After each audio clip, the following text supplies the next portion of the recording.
ZEE5 ಇರುವಾಗ ನೀವು ನಿಮ್ಮ ನೆಚ್ಚಿನ ಶೋಗಳನ್ನ ಎಂದಿಗೂ ಮಿಸ್ ಮಾಡಿಕೊಳ್ಳುವುದಿಲ್ಲ. ಅದು ಸಂಪೂರ್ಣ ಉಚಿತವಾಗಿ. ಈ ಮನೇಲಿರೋರು ಎಲ್ರಿಗೂ ಈ ತ್ಯಾಗ ಮಾಡೋ ಚಟ ಅನ್ಸುತ್ತೆ. ಒಬ್ರಿಗೊಬ್ರು ಏನು ತ್ಯಾಗ ಮಾಡೋದು, ಏನು ಕತೆ, ಬಾಬಾ ಎಂಥ ಜನ. ನಾನು ಇಂಥ ಜನನ್ನ ಸೀರಿಯಲಲ್ಲಿ ಮಾತ್ರ ನೋಡಿದ್ದೆ ಗುರು. ಇಲ್ಲೇ ರಿಯಲ್ ಲೈಫಲ್ಲಿ ನೋಡ್ತಿರೋದು. ಪ್ರಾರ್ಥನಾ, ಬೇಕಿದ್ರೆ ನಿಮ್ಮ ಕಾಲು ಇಟ್ಕೋತೀನಿ. ನಮ್ಮ ಬಾಸ್ ಎಲ್ಲಿದ್ದಾರೆ ಅಂತ ಹೇಳ್ಬಿಡಿ. ಪಾಪ ಅವ್ರ ಹತ್ರ ಫೋನ್ ಇರುತ್ತೋ ಇಲ್ವೋ, ಊಟ ಇರುತ್ತೋ ಇಲ್ವೋ, ಅವ್ರನ್ನ ಮುಚ್ಚಿಟ್ಟು ಏನೆಲ್ಲ ಚಿತ್ರಹಿಂಸೆ ಕೊಟ್ಟಿದ್ಯೋ ಏನು ನೋಡಿ. ಅವ್ರಿಗೆ ನೋವಾಗಬಾರ್ದು, ಅದಕ್ಕೋಸ್ಕರ ಕೇಳ್ತಿದ್ದೀನಿ, ಪ್ಲೀಸ್. ಸಾರಿ ವಿಶ್ವರೂಪ್, ಇನ್ಮೇಲೆ ನಿಮ್ಮ ಬಾಸು ಈ ಮನೆಗೆ ವಾಪಸ್ ಬರಲ್ಲ.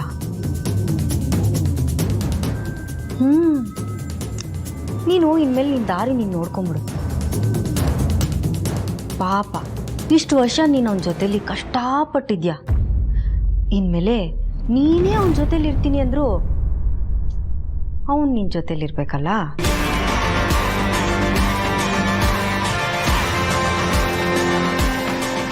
ನೋಡು, ನಿನಗಿರೋ ನಿಯತ್ತಿಗೆ ನಾನಿವತ್ತು ನಿಜ ಹೇಳ್ಬಿಡ್ತೀನಪ್ಪ.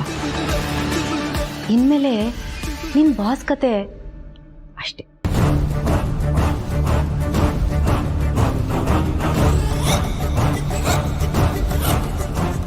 ಬರ್ಲಾ? ಬಾಯ್.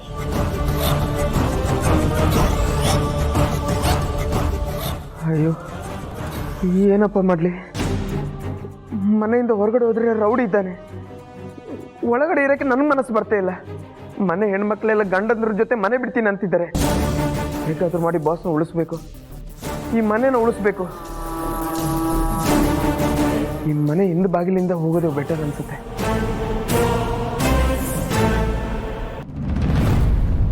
ರೀ ಎಲ್ಲಿಗೆ ಹೋಗ್ತಾ ಇದ್ದೀರಾ?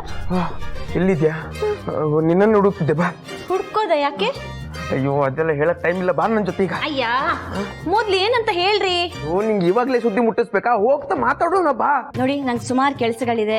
ಮನೆಗೆ ಬೇಕಾದ್ರೂ ಐಟಮ್ಸ್ ತರಬೇಕು, ಶಾಪ್ ಹೋಗ್ಬೇಕು. ಅದೇನಂತ ಮತ್ತೆ ಮಾತಾಡಿದ್ರೆ ಆಯ್ತು. ಇಲ್ಲೇ ಇರಿ.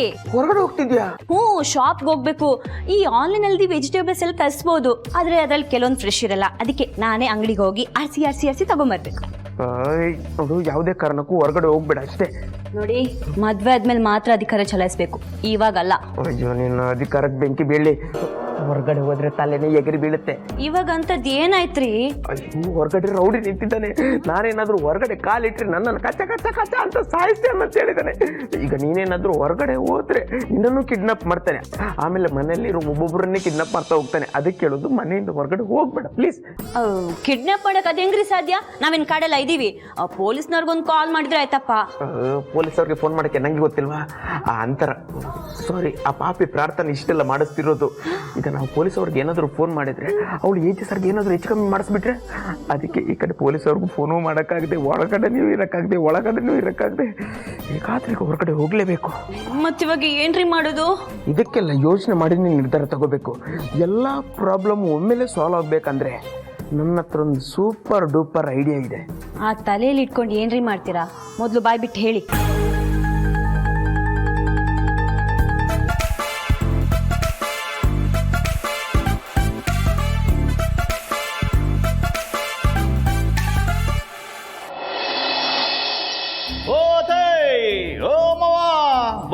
ಮನೆ ರೀ, ರಾಮು ಕರಿತಾ ಇದ್ದಾನೆ, ಬೇಗ ಬನ್ನಿ. ಓ, ಬಂದೇನಪ್ಪ. ನೀನು ಇಷ್ಟೊತ್ತು ಬಂದಿಲ್ಲ ಅಂತ ನಾವು ಗಾಬರಿ ಆಗ್ಬಿಟ್ಟಿದ್ವಿ. ಬರೀ ಗಾಬರಿ ಅಲ್ಲಪ್ಪ, ಎಲ್ಲಿ ಹೋದ್ರು ನನ್ನ ಅಳಿಯಂದ್ರು, ಎಲ್ಲಿ ಹೋದ್ರು ನನ್ನ ಅಳಿಯಂದ್ರು ಅಂತ ಚಡ್ಪಡಿಸ್ತಾ ಇದ್ರು. ನೋಡ್, ನಿನ್ನ ಎಷ್ಟೊಂದು ಹಚ್ಕೊಂಡಿದ್ದಾರೆ. ಬರೀ ಮಾವ ಮಾತ್ರ ಅಲ್ಲ, ನಿಮ್ಮಿಬ್ರು ನಾನು ಹಚ್ಕೊಂಡ್ಬಿಟ್ಟಿದ್ದೀನಿ ಗೊತ್ತಾ. ಆಕ್ಚುಲಿ ಕೆಲಸ ಮುಗ್ದಿರ್ಲಿಲ್ಲ, ಯಾಕೋ ಮನ್ಸು ಮನೆ ಕಡೆಗೆ ಎಳಿತಾ ಇತ್ತು. ಯಾಕೆ ಅಂತ 10 ನಿಮಿಷ ಪಾರ್ಕಲ್ಲಿ ಕೂತ್ಕೊಂಡು ಯೋಚನೆ ಮಾಡಿದೆ. ಆಗ ಗೊತ್ತಾಯ್ತು ಮನೇಲಿ ಅತ್ತೆ ಮಾವ ಇದ್ದಾರೆ ಅಂತ. ಅದಕ್ಕೆ ಕೆಲಸ ಅರ್ಧದಲ್ಲೇ ಬಿಟ್ಟು ಓಡ್ ಬಂದ್ಬಿಟ್ಟೆ. ಆಹಾ, ಅದೆಷ್ಟು ಪ್ರೀತಿ, ಅದೆಷ್ಟು ವಿಶ್ವಾಸ. ನಮಗೆ ಈ ಥರ ಪ್ರೀತಿ ವಿಶ್ವಾಸ ಯಾರಾದರೂ ತೋರಿಸಿ ತುಂಬ ದಿನಗಳಾಗ್ಬಿಟ್ಟಿತ್ತಪ್ಪ. ದೊಡ್ಡವ್ರು ಹೇಳ್ತಾರಲ್ಲಪ್ಪ, ನಾವು ಯಾವ ಜಾತಿಲಿ ಹುಟ್ಟಿದ್ವಿ ಅನ್ನೋದು ಮುಖ್ಯ ಅಲ್ಲ. ಯಾಕೆಂದ್ರೆ ಜಾತಿನೇ ಇಲ್ಲ. ಹುಟ್ಟಿದ ಮೇಲೆ ನಮ್ಗೆ ಎಷ್ಟು ಪ್ರೀತಿ ಸಿಗುತ್ತೆ ಅನ್ನೋದು ದೊಡ್ಡದು. ಆ ಲೆಕ್ಕದಲ್ಲಿ ನೋಡಿದ್ರೆ ನೀ ನಮ್ಗೆ ಕೊಡ್ತಾ ಇರೋ ಪ್ರೀತಿ ತುಂಬಾನೇ ಖುಷಿ ಕೊಡ್ತಾ ಇದೆ. ಇರಿ, ಇಷ್ಟಕ್ಕೆ ಖುಷಿನ ಖಾಲಿ ಮಾಡ್ಕೊಬೇಡಿ, ಇನ್ನ ವಿಷಯ ಇದೆ. ಖುಷಿ ಬಾಕಿ ಇಟ್ಕೊಳ್ಳಿ. ಏನಪ್ಪ ಇದು? ಅದೇ ಟೇಕ್ ದಿಸ್. ಅದೇ ಇದರಲ್ಲಿ ಡ್ರೈ ಫ್ರೂಟ್ಸ್ ಇದೆ, ಮಾವಂಗ್ ದಿನಾಗಲೂ ಕೊಡಿ, ಆರೋಗ್ಯಕ್ಕೆ ತುಂಬಾ ಒಳ್ಳೇದು. ಆ್ಯಂಡ್ ಅದೆಲ್ಲ ಬಟ್ಟೆಗಳು ಹಾಕೊಂಡು ಮಜಾ ಮಾಡಿ. ಯಾಕಪ್ಪ ಇದೆಲ್ಲ? ಏನ್ ಮಾವ ಲೈಫಲ್ಲಿ ಇಷ್ಟೊಂದು ಎಕ್ಸ್ಪೀರಿಯನ್ಸ್ ಇಟ್ಕೊಂಡು ಹೀಗೆ ಕೇಳ್ತಿರಲ್ಲ? ಅದೇನು ಬಟ್ಟೆ ಹಾಕೋತಾರೆ, ಚೆನ್ನಾಗಿ ಕಾಣಿಸ್ತಾರೆ, ಹಾಕೊಳ್ಳಿ. ಇದು ಡ್ರೈ ಫ್ರೂಟ್ಸು, ತಿಂದ್ರೆ ಆರೋಗ್ಯ ಚೆನ್ನಾಗಿರುತ್ತೆ, ಚೆನ್ನಾಗಿ ಇಟ್ಕೊಳ್ಳಿ. ಅದೆಲ್ಲ ಸರಿಯಪ್ಪ, ಆದ್ರೂ ಇದೆಲ್ಲ ಯಾಕೆ ಅಂತ. ಅದೇ ನನಗೆ ಇಷ್ಟ ಆಯ್ತು ತಗೊಂಬಂದೆ, ತಪ್ಪೇನು? ನನಗೆ ನಿಮ್ಮ ಬಗ್ಗೆ ಚೆನ್ನಾಗಿ ಗೊತ್ತು. ಅನುಭವಿಸೋ ಟೈಮಲ್ಲಿ ಸಂಸಾರಕ್ಕೋಸ್ಕರ ಎಲ್ಲ ಆಸೆನೂ ಮುಚ್ಚಿಟ್ಕೊಂಡ್ರಿ. ಆಮೇಲೆ ಅನುಭವಿಸ್ಬೇಕು ಅನ್ಕೊಂಡಾಗ ವಿಧಿ ಢಮಾರ್ ಅಂತ ಉಲ್ಟಾ ಹೊಡಿತು. ಆಮೇಲೆ ಟೈಮ್ ಇದ್ರೂ ಮನಸ್ಸಿಲ್ಲ ಅನುಭವಿಸೋಕ್ಕೆ. ಅದೆಲ್ಲ ಬಿಟ್ಟಾಕಿ ಇವಾಗ ಬಂದಿದೆಯಲ್ಲ, ಮನಸ್ಸು ಮಾಡಿ ಮಜಾ ಮಾಡ್ಬಿಡಿ. ಏನಂತೀರ ಮಾವ? ನೀನ್ ಹೇಳಿದ ಮೇಲೆ ಇಲ್ಲ ಅನ್ನಕ್ಕಾಗತ್ತಾ? ನಿನ್ನ ಮಾತೇ ಶಾಸನ.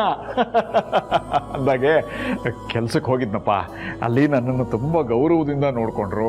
ಇವತ್ತು ಮೊದಲನೇ ದಿನ ಅಲ್ವಾ, ಸ್ವಲ್ಪ ಬೇಗ ಹೋಗಿ ಅಂತ ಕಳಿಸ್ಕೊಟ್ರು. ತುಂಬ ಖುಷಿ ಆಯ್ತಪ್ಪ. ಎಲ್ಲ ನಿನ್ನಿಂದಾನೆ. ಮಾವ, ಇದ್ರಲ್ಲಿ ನಂದೇನಿದೆ? ಮಾವನ ಸೇವೆ ಮಾಡ್ತಾ ಇದ್ದೀನಿ ಅಂತ ನಾನು ಮಾಡ್ತಾ ಇದ್ದೀನಿ ಅಷ್ಟೇ. ಈ ಅತ್ತೆ ಮಾವ ಸಂಬಂಧ ಇದೆಯಲ್ಲ, ಇದು ತಂದೆ ತಾಯಿ ಸಂಬಂಧಕ್ಕಿಂತ ಒಂದು ಹೆಜ್ಜೆ ಮೇಲಿದ್ದಂಗೆ.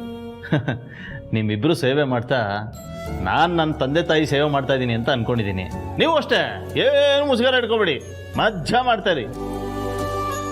ಆಯ್ತಪ್ಪ, ಇನ್ನು ಒಂದೊಂದು ಮಾತುಗಳು ಕೇಳ್ತಾ ಇದ್ರೆ ತುಂಬಾ ಹತ್ರದವ್ರು ಯಾರೋ ಹೇಳ್ತಾ ಇದಾರೇನೋ. ಹಿಂದೆನೂ ಈ ಮಾತುಗಳನ್ನ ಕೇಳಿದ್ದೀನಿ ಅನ್ಸ್ತಾ ಇದೆ. ಯಾಕತ್ತೆ, ನಾನು ನಿಮ್ಮ ಹತ್ರದವನಲ್ವಾ? ಅಯ್ಯೋ, ಹಾಗಲ್ಲಪ್ಪ. ಮುಂಚೆ ಹತ್ರ ಆಗಿರೋರು ಯಾರೋ ಅದೇ ಮಾತುಗಳನ್ನ ಹೇಳಿದ ಹಾಗೆ ಅನ್ನಿಸ್ತಾ ಇದೆ ಅಂತ ಅಲ್ವೇನೆ ಕೌಸಲ್ಯ? ಹಾ, ಕರೆಕ್ಟಾಗಿ ಹೇಳಿದ್ರಿ. ಸರ್ ಸರ್, ನೀನ್ ಯಾಕಪ್ಪ ಬಂದೆ ನಮ್ಮನೆಗೆ?